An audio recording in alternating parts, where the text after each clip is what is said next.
اللہ رب العزت قرآن مقدس میں ارشاد فرماتا ہے اِنَّكَ لَا تُسْمِعُ الْمَوْتَى۔ اللہ اپنے حبیب سے کہتا ہے، ہم سب کے نبی سے فرماتا ہے، اے محبوب بے شک آپ، اِنَّكَ، اے محبوب، اے حبیب، اے محمد صلی اللہ تعالی علیہ وسلم، آپ لا تسمع الموتى، جو مر گئے ہو نا، جو مردے ہوں، اسے آپ سنا نہیں سکتے، اسے آپ سنا نہیں سکتے۔ اگر آپ کے سامنے اس آیت کریمہ کو رکھا جائے اور آپ کو بتایا جائے کہ دیکھو یہ قرآن میں لکھا ہے کہ مردہ سن نہیں سکتا، آپ کہو گے ہاں بھالو کو تھا تو تھا ٹھیک کہ نہیں؟ جی مر گیا نا، مردہ ہے۔ جی آپ کہو گے ہاں قرآن میں لکھا ہے کہ مردہ نہیں سنتے، اور جب مردہ کو حضور سنا نہیں سکتے تو ہماری کیا اوقات ہے؟ کیونکہ یہ خطاب قرآن میں کسی بندے سے نہیں ہے، اللہ نے اپنے محبوب سے کیا۔ اے محبوب، اے محمد عربی، آپ مردوں کو نہیں سنا سکتے۔ تو ظاہر سی بات ہے کہ اگر آپ کو کوئی مولوی صاحب دکھائے نا، اس آیت کو ترجمہ کر دے، ٹرانسلیٹ کر دے نا، ہاں ٹھیک بات تو کل سے بولو گے کہ نہیں ہم باپ کی مزار پہ نہیں جائیں گے، قرآن میں ہے نا۔ جب حضور نہیں سنا سکتے تو ہم کیسے سنا سکتے؟ بات ذہن میں آئے گی نا؟ اب وہیں سے آپ کا ذہن پراگندہ ہو جائے گا۔ کیوں جانتے ہو؟ کہ اس لیے کہ آپ خود علم سے نابلد ہو۔ پہلے آپ کو یہ پوچھنا ہے کہ یہ آیت نازل جو ہوئی کس کے بارے میں ہوئی، تو آپ کو پتا چلے گا، آپ پوچھو گے نا تو پتا چلے گا کہ یہ آیت جو نازل ہوئی نا، وہ ہم جیسے مردوں کے بارے میں نازل نہیں ہوئی کہ ہم مریں گے تب۔ یہ آیت جو نازل ہوئی وہ مکے کے کفار اور مشرکین کے حق میں نازل ہوئی۔ جی حق ہے۔ اور ایک گروہ کا نا یہ طریقہ ہے کہ جو مشرک اور کافر میں جو آیت نازل ہو نا، اس آیت کو مردوں کے بارے میں چپکا دیتے ہیں اور سیدھے سادھے لوگوں کو بھی گمراہ کرتے ہوئے نظر آتے۔ پہلے آپ ان سے پوچھو، ہاں ٹھیک ہے قرآن میں تو لکھا ہوا، جب رسول مردے کو نہیں سنا سکتے تو ہم کیسے سنا سکتے ہیں؟ تو پوچھو مولوی صاحب ایک کو تھا، بولیں تو اپنی یہ آیت کب اور کس کے بارے میں نازل ہوئی؟ ہمیں تفسیر دکھائیے، تفسیر۔ آج کل تو بہت ساری بوئی نکل گئی، لیکن ہم بوئی پڑھیں گے نہیں، خالی بکراتی کرتے نظر آئے۔ بوئی کا علم نہیں ہے، لیکن ہم سے بس اپنے ذہن میں جو آ گیا بس بول دو۔ یہ آیت جو نازل ہوئی اِنَّكَ لَا تُسْمِعُ الْمَوْتَى، وہ مکے کے کافرین اور مشرکین کے حق میں نازل ہوئی۔ اب بولیے کیسے؟ مصطفیٰ جان رحمت کے دل کی یہ خواہش تھی کہ مکے میں جتنے مشرک اور کفار رہتے ہیں نا، سب کے سب اللہ پر ایمان لے آئے، ایک خدا کو مان لیں۔ وہ لوگ اس بات کی گواہی دے دیں کہ محمد عربی کوئی ساحر اور جادوگر بن کر کے نہیں آیا ہے، اگر آیا ہے تو اللہ کا محبوب محمد الرسول اللہ بن کر۔ خواہش تھی، مصطفیٰ کی خواہش تھی، کاش عمر ایمان لے آتا، کاش ابو جہل ایمان لے آتا، کاش ابو لہب ایمان لے آتا۔ اگر یہ سب ایمان لے آتا نا تو اسلام اور مضبوط ہو جاتا۔ پھر ایک وقت پر اللہ کے رسول صلی اللہ علیہ وسلم نے ارشاد فرمایا، اے اللہ ان دونوں میں سے کسی ایک کو ہدایت کے راستے پر لا۔ ایک حضرت عمر فاروق کے بارے میں بھی اللہ کے رسول صلی اللہ علیہ وسلم نے ارشاد فرمایا تو اللہ رب العزت نے اللہ کے رسول صلی اللہ علیہ وسلم کی اس دعا کو قبول فرمائی اور حضرت عمر فاروق کو اسلام کی دعوت سے منزہ فرما دیا۔ لیکن مصطفیٰ کی خواہش تھی کاش یہ کافر ہی مان لیا، کاش کلمہ پڑھ لیتے۔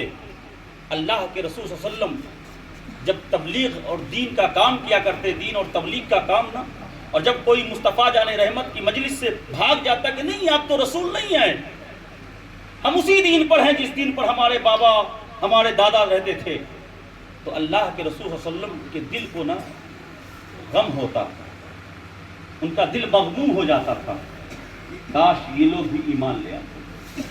تو اللہ رب العزت نے نا اپنے محبوب کے دل کی تشفی کے لیے فرمایا، اے محبوب غم مت کیجیے، اے محبوب غم مت کیجیے، رنجیدہ مت ہوئیے، ٹینشن مت لیجیے، اس لیے کہ یہ جو دیکھ رہے ہیں نا ابو جہل کو، آپ کتنوں ہی اس کو نصیحت کرتے رہیں، یہ نصیحت قبول کرنے والے نہیں ہیں، ظاہر تو زندہ دیکھتے ہیں، حقیقت میں یہی مردہ۔ اللہ اکبر یا رسول اللہ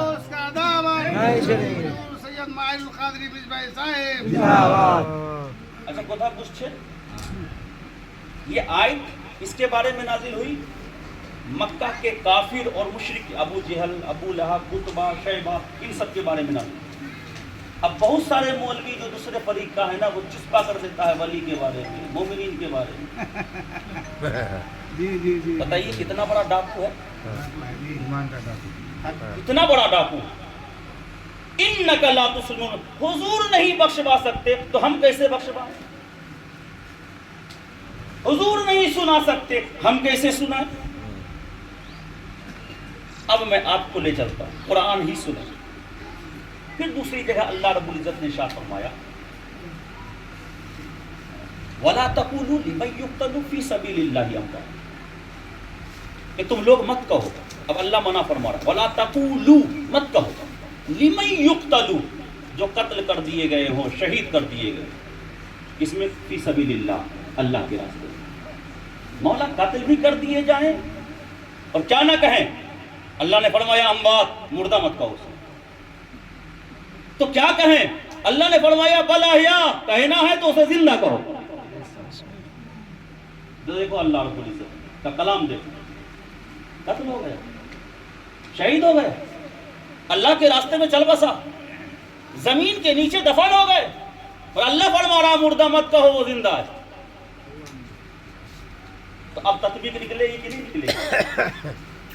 کہ ایک سامنے میں چلا گیا، شہید ہو گیا، اللہ کے راستے میں قتل ہو گیا، اللہ کہہ رہا ہے اسے مردہ مت کہو زندہ کہو، اور ایک وہ انسان ہے جو چلتا پھرتا ہے، ہاتھ ہے، حرکت بھی ہے، طاقت بھی ہے، پاؤں ہے، طاقت بھی ہے، آنکھ ہے، روشنی بھی ہے، چل رہا ہے، کھا رہا ہے، پی رہا ہے، سب کچھ کر رہا ہے، پھر بھی قرآن نے اسے مردہ کہا۔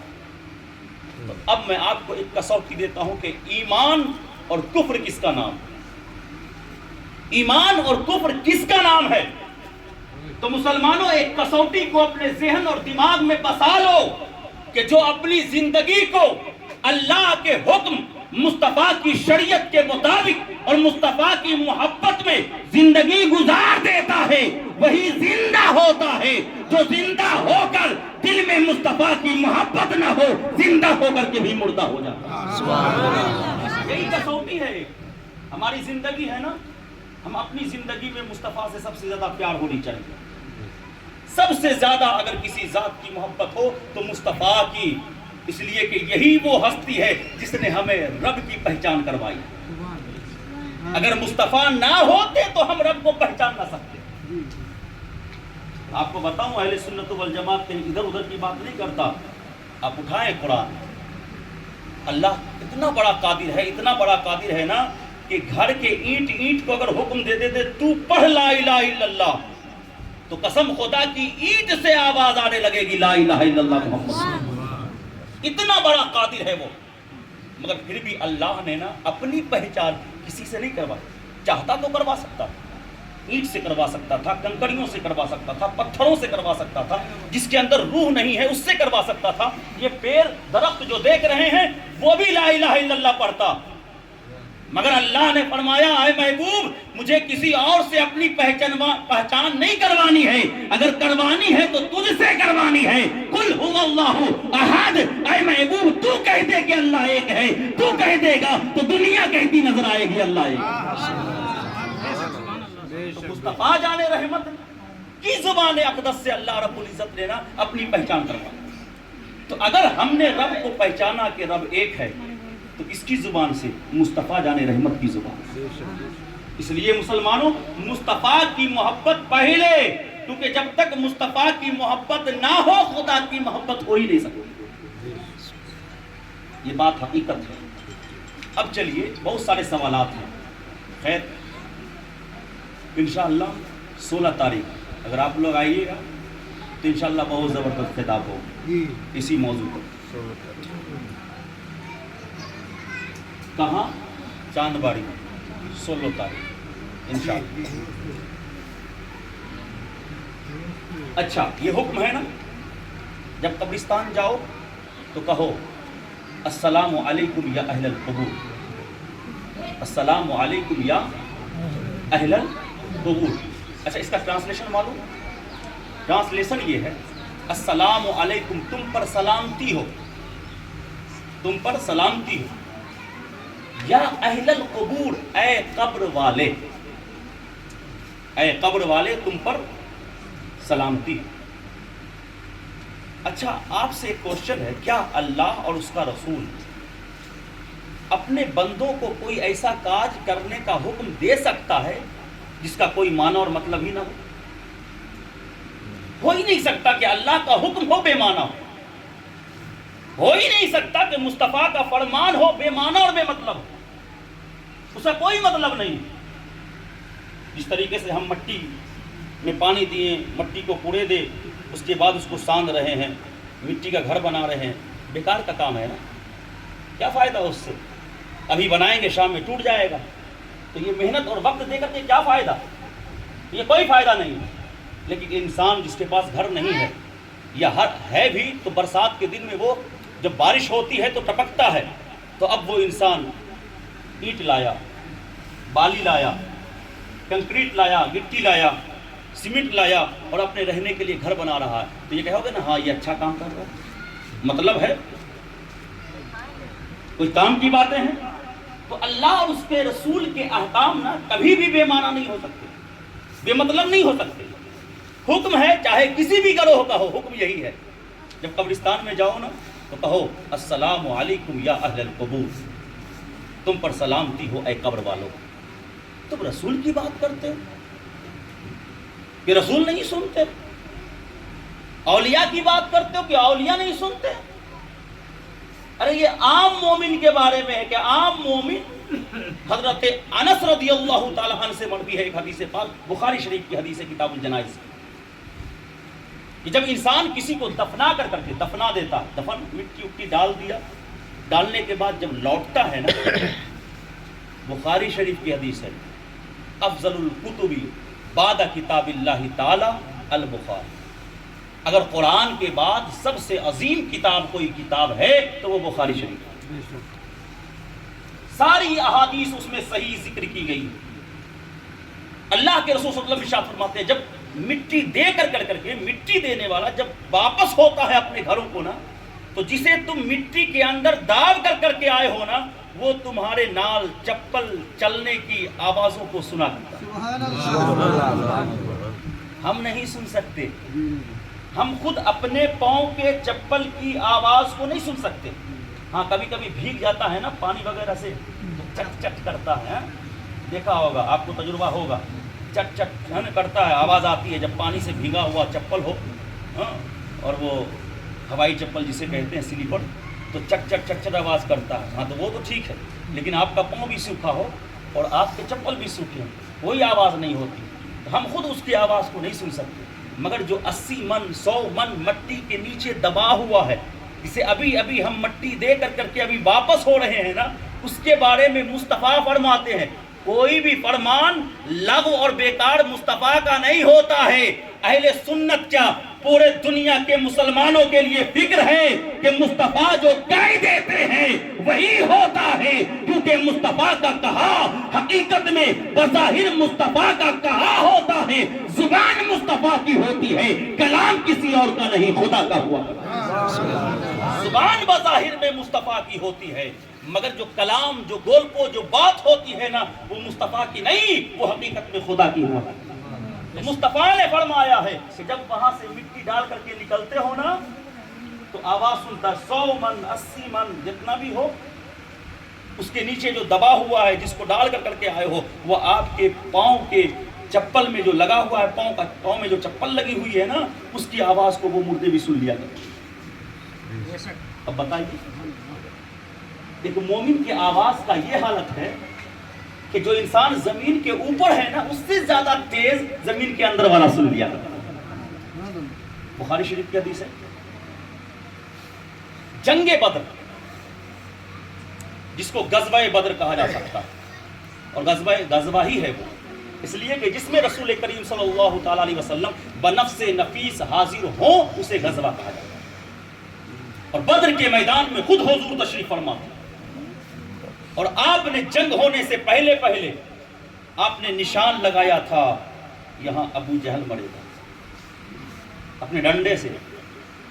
آج لوگ کہتے ہیں مصطفیٰ کو علم غیب کا ہے، باتیں بہت ہیں انشاءاللہ، اگر سننا ہو نا 2 فریق کے مقابلے کو تو آنا انشاءاللہ۔ میں پھر سے کہتا ہوں، صفت اللہ رب العزت کی صفت ہے نا رحیم، کہتے ہیں نا بسم اللہ الرحمن الرحیم، پڑھتے ہیں بسم اللہ الرحمن الرحیم، کس کی صفت ہے؟ اللہ رب العزت کی نا۔ میں نے کہا، میں ابھی آپ کے سامنے کر رہا ہوں، میرا مصطفیٰ بھی رحیم ہے، میرا مصطفیٰ بھی رحیم ہے۔ اب تو بہت لوگ کہتے ہیں اللہ بھی رحیم، مصطفیٰ بھی رحیم، یہ تو شرک ہو گیا۔ ایک ہی چیز نہیں ہے، آؤ قرآن بتاتا ہوں۔ قرآن میں اللہ رب العزت کی ایک صفت ہے حلیم، ایک صفت کیا ہے؟ حلیم۔ اور قرآن میں خود اللہ رب العزت نے حضرت ابراہیم کو بھی حلیم کہا۔ حلیم کا معنی بردبار، انک لأوّاہ حلیم، یہ حضرت ابراہیم علیہ نبینا کے بارے میں۔ خود اللہ کی بھی صفت کیا ہے؟ حلیم ہے۔ حضرت ابراہیم کی بھی صفت خود اللہ ہی نے بیان کی ہے، حلیم۔ اللہ کی صفت رحیم، مصطفیٰ کی بھی صفت رحیم۔ اب کو مصطفیٰ کو بھی رحیم کہہ رہے، خدا کو بھی رحیم کہہ رہے، اللہ کو بھی حلیم کہہ رہے، حضرت ابراہیم کو بھی حلیم کہہ رہے، یہ تو شرک ہے۔ میں کہتا ہوں یہ شرک نہیں ہے مسلمانوں، اگر شرک تم کہتے ہو تو معاذ اللہ تمہیں خدا پر فتویٰ لگانا ہوگا، اس لیے کہ اللہ نے، کسی ملا نے نہیں بولا ہے ابراہیم کو حلیم، کسی ملا نے ابراہیم علیہ نبی اللہ کو حلیم نہیں کہا ہے۔ اگر ابراہیم علیہ نبی اللہ کو حلیم کہا ہے تو خود اللہ نے کہا، اور اللہ کی بھی صفت حلیم ہے اور حضرت ابراہیم کی بھی صفت حلیم ہے۔ اب ٹکراؤ ہو گیا، یہ کیسے ہوگا؟ یہ کہ اللہ بھی حلیم ہو، اس کا بندہ بھی حلیم ہو، تب اس کی تطبیق نکلے گی، ہے نا۔ یہ عام فہم ذہن والے انسان کو نا بہکا دیا جاتا ہے۔ کیسے؟ اللہ حلیم ہے اپنی ذات کے اعتبار سے، اللہ حلیم ہے اپنی ذات کے اعتبار سے، ابراہیم علیہ نبینا حلیم ہے اللہ کے عطائے کے کر دینے کے اعتبار سے۔ یعنی اللہ بذات خود حلیم ہے، ذاتی حلیم ہے، اور اللہ نے حلیم کی صفت نہ حضرت ابراہیم کو عطا کر دیا، دے دیا، ہے نا۔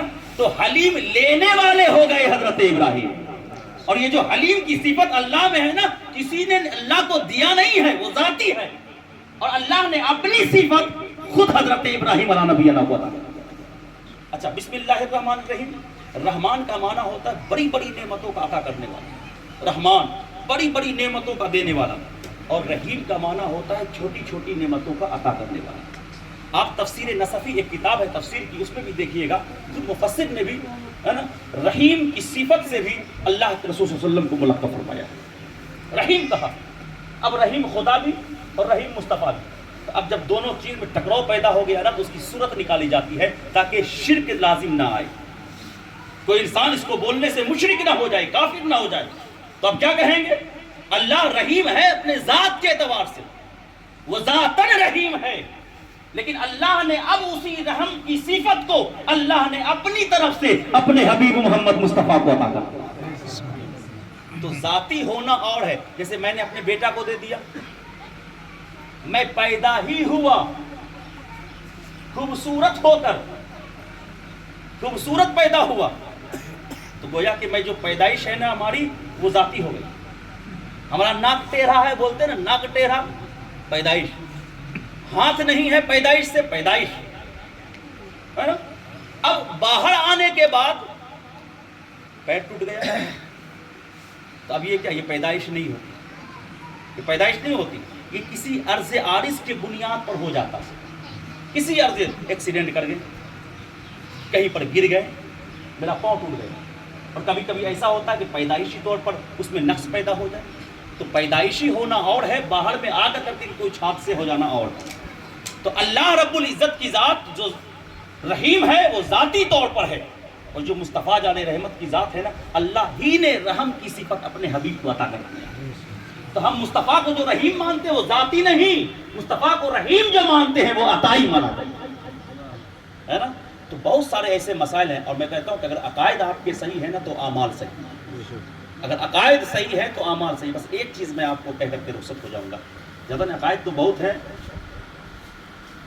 اور عقائد درست کریں مسلمانوں، عقائد درست کریں، کیونکہ اگر عقائد صحیح ہو جائیں گے نا، اور عمل اگر تھوڑا سا کچھ کم بھی ہو گیا، تھوڑا سا اگر رہ بھی گیا، تو انشاءاللہ مجھے امید ہے مصطفیٰ جان رحمت کی محبت پر، ان کے وسیلے کا مجھے پوری امید ہے کہ انشاءاللہ کل حشر کے میدان میں محبت مصطفیٰ بھی ہمیں بخشوا لے جائے گا۔ لیکن عقیدہ پختہ رکھیں، عقیدہ گڑبڑ ہے تو ایک سجدہ بھی ادا نہیں ہوگا۔ اگر مصطفیٰ کی توہین آپ کرتے ہو، سلام پڑھتے ہیں نا، اے سنی لوگ سلام، جہاں میلاد کیا یا نبی سلام علیکہ، یا نبی سلام علیکہ، یا نبی سلام علیکہ۔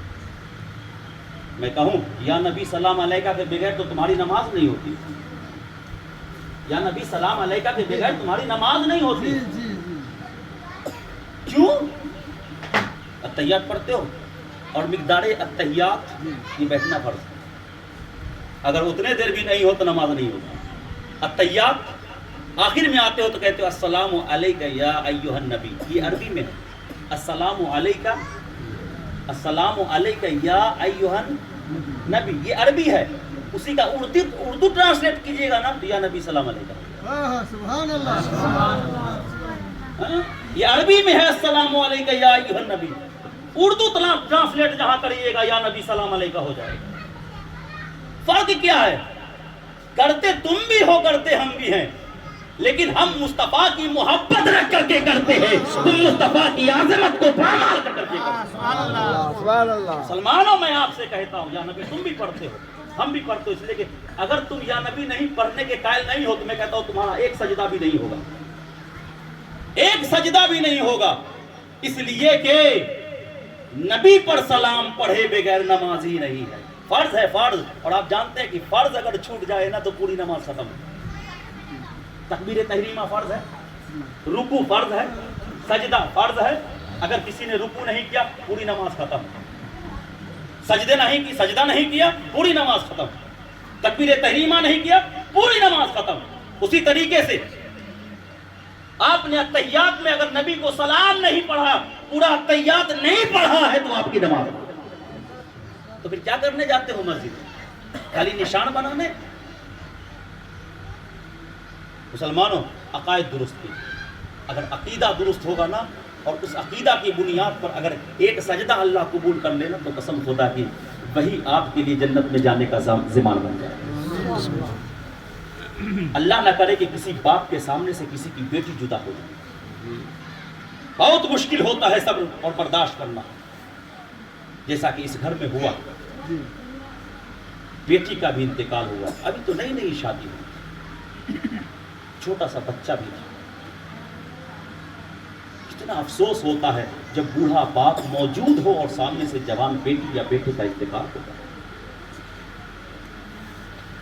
مگر سنو مسلمانوں، اگر ایسا کسی کے گھر میں ہو جائے تو آپ جانتے ہو کہ اگر کوئی جوان انسان ہو یا کوئی انسان بیٹا ہو اس دنیا سے جب رخصت ہوتا ہے نا تو اس کے ماں باپ کے اس کے بچے جو بھی انسان اس دنیا سے رخصت ہوا اور پھر اس کے گھر میں جو بھی انسان ہے ماں ہے باپ ہے یا بیٹا ہے موجود باپ ماں کا انتقال ہو گیا وہ قبرستان میں ہے تو ہر بیٹا چاہتا ہے کہ میرا باپ بھی قبر میں بھی خوش رہے چاہتا ہے اگر باپ موجود ہے بیٹا انتقال کر گیا ہے تو باپ بھی یہی خواہش ہوتی ہے کہ میرا بیٹا جو اس دنیا سے رخصت ہو گیا ہے قبر کے میدان میں بھی وہ خوش رہے قبر کے میدان میں بھی اسے اچھا پھل ملے اللہ رب العزت کی طرف سے بہترین جزا ملے وہ وہاں بھی خوش رہے وہاں کسی عذاب میں گرفتار نہ ہو کون نہیں چاہتا میں آپ کو بتاؤں جب بھی کوئی انسان اس قبر میں جاتا ہے نا تو اس کے گھر والوں کے اعمال اس کے قبر میں پیش کیے جاتے ہیں میں گیا تو میرا بابا اس دنیا میں موجود ہے تو میرا بابا کیا کرتا ہے نہیں کرتا ہے اچھے عمل کرتا ہے نہیں کرتا ہے وہ سب میرے سامنے فرشتے لے کر کے حاضر ہو جاتے تم نے جب اپنے گھر کو چھوڑا تھا نا تو تمہارا باپ تھا تمہارا باپ یہ کر رہا ہے تمہاری ماں تھی نا تمہاری ماں یہ کر رہی ہے تمہارا بھائی تھا تمہارا بھائی یہ کر رہا ہے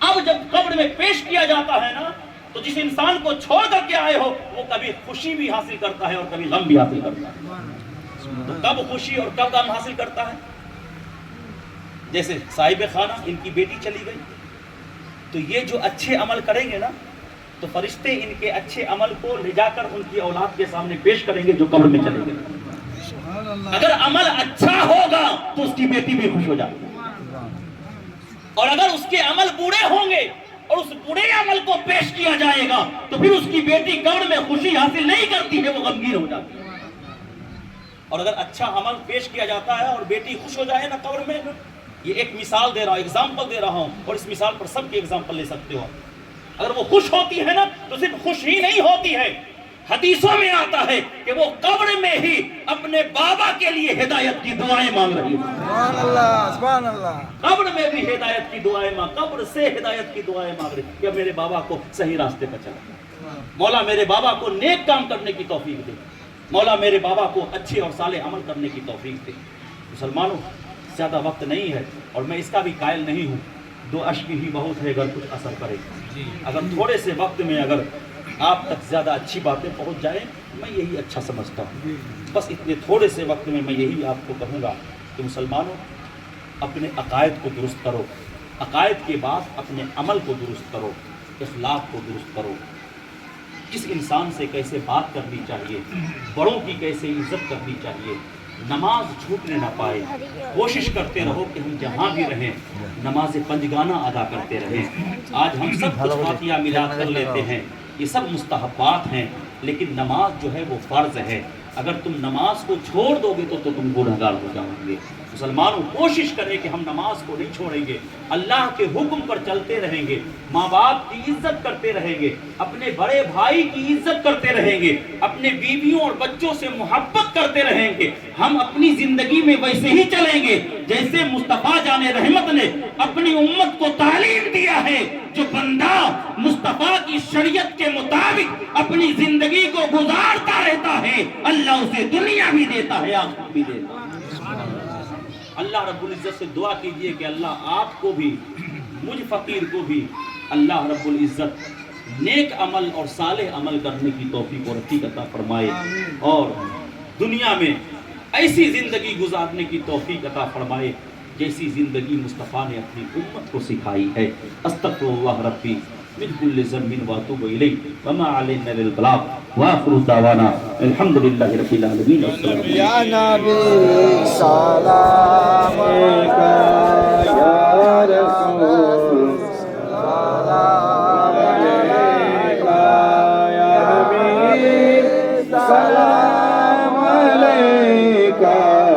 صلوات اللہ علیکہ یا رسول اللہ یا حبیبی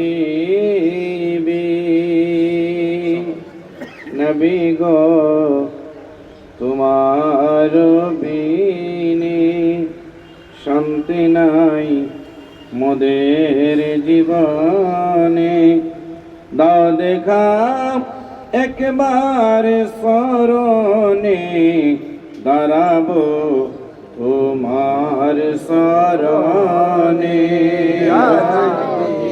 সালাম আলাইকা সালাম আলাইকা ইয়া হাবিব সালাম আলাইকা সালাম আলাইকা ইয়া রাসূলুল্লাহ ইয়া হাবিবি